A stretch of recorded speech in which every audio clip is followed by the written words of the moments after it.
మీరు మీ ఇంట్లో పనిచేసే వ్యక్తి పైన ప్రతాపం చూపిస్తే దేవుడు తన బిడ్డను ఎలా తన ఏమంటారు గద్దరెక్కల మీద మోసుకునేలా మోసుకెళ్తాడు. మీ జీవితం ఫరోలాగా కుప్పకూలుతుంది. మీ పొలంలో పనిచేసే వాడి మీద మీరు చూపించే ఈ దాన్ని ఏమంటారు మేకపోతు గాంభీర్యం మీ బతుకును నాశనం చేస్తుంది. మీరు పనిచేసే చోట మీ సహ ఉద్యోగి పట్ల మీరు చూపించేటటువంటి అన్యాయం మీకు పట్టిన కొవ్వు కరిగిస్తుంది. మీ సహ దైవ దాసుల పట్ల మీకు లేని గౌరవం, మీ సంఘంలో మీరు దేవుడు మిమ్మల్ని నాయకులుగా చేశాడు కనుక పాస్టర్లుగా చేశాడు ఏమనుకోకుండా నెక్స్ట్ టైం పిలవకపోయిన పనుల చెప్పేదే మీరు పాస్టర్లు అయినంత మాత్రాన సమాజంలో ఉన్న వారిని, సంఘంలోకి వచ్చే వారిని, వారి మీద అజమాయిషీ చేస్తే ఫరోకు పట్టిన గతే. ఎందుకంటే మన దేవుడు ఆయన హృదయం ఎక్కడ నలిగిపోయే ప్రజలు ఉంటారు, ఎక్కడ అధినివేశబడిన ప్రజలు ఉంటారు, ఎవరి పైనైతే మీరు ఇంకా ఎక్కువ భారం పెడతారు అక్కడికి గద్ద తన పిల్లలు తనుకుని పోయినట్లు వచ్చి తనుకుపోతాడు.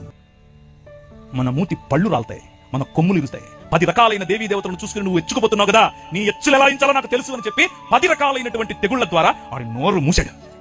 రాజ్య నిర్మాణం రా బయటికి అని అన్నాడు. ఎడారి గుండా తీసుకెళ్లి నీ సముద్రాన్ని దాటించి 40 సంవత్సరాలు వారి కొవ్వు, వారి మదం ఇరిచి అణిచి ఒక రాజ్యం కట్టాడు. నేనే నీకు కింగ్ అని చెబితే వాళ్ళు అన్నారు, వద్దులయ్యా మాకు నువ్వు కనపడటం లేదు కానీ మాకు ఇంకొక రాజు కావాలి, నువ్వు కనపడతలేవు అన్నారు. ఏంటి మీకు ఇంకో రాజు కావాలా? అదే ఇక్కడ చెప్తున్నాడు యేసు ప్రభు ఈ ఉపమానంలో. కాగా అతడు ఇదిగో నా విందు సిద్ధపరిచి నా ఎద్దులను క్రొవ్విన పశువులను వధింపబడినవి అంతయు సిద్ధముగా ఉన్నది, పెండ్లి విందుకు రండని పిలిచాడు.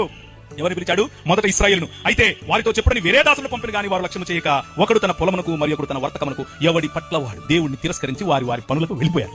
ప్రభు అన్నాడు, తక్కిన వారు అనగా ఎవరైతే ఈ పనులు ఈ వర్తకాలు కాకుండా మతం పట్టారో, సంకలో బైబిల్ ఎట్టేసుకుని ఓ నేను లేవీయుణ్ణి, ఓ నేను యాజకుణ్ణి అని వీళ్ళేం చేశారు?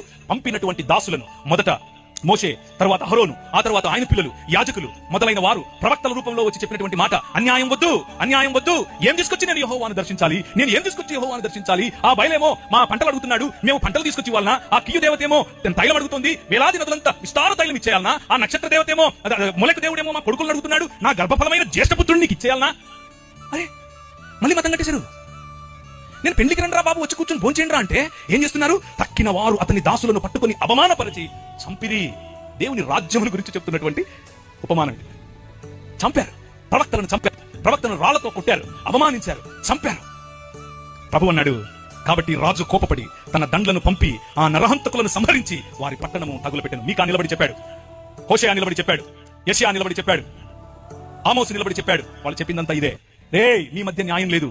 నేనేమడిగాను? 3 అడిగాను. మనుషుడా, ఏది ఉత్తమమో నీకు చెప్పలేదా? నేను నీకు ముందే చెప్పాను కదా, న్యాయమును జరిగించుటయు కనికరమును ప్రేమించుటయు, చెప్పండి, దీన మనసు కలిగి యెహోవా ఎదుట ప్రవర్తించు. ఇంతే కదా, నువ్వు మనిషివి కా బాబు అంటున్నా నేను. అంతే.